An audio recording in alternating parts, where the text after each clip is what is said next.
The Science of Getting Rich by Wallace D. Wattles. Preface. This book is pragmatical, not philosophical, practical manual, not a treatise upon theories. It is intended for the men and women whose most pressing need is for money, who wish to get rich first and philosophize afterward.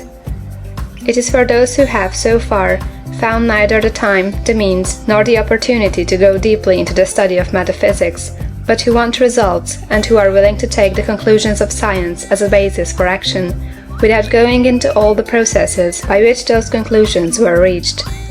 It is expected that the reader will take the fundamental statements upon faith, just as he would take statements concerning a law of electrical action if they were promulgated by a Marconi or an Edison, and taking the statements upon faith, that he will prove their truth by acting upon them without fear or hesitation.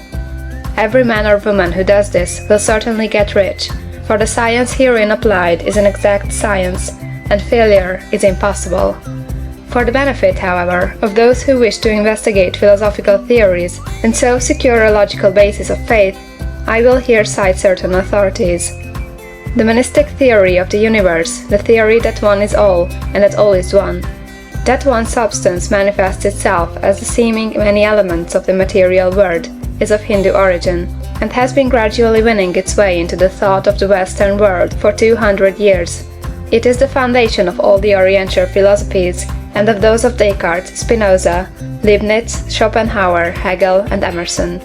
The reader who would dig the philosophical foundations of this is advised to read Hegel and Emerson for himself.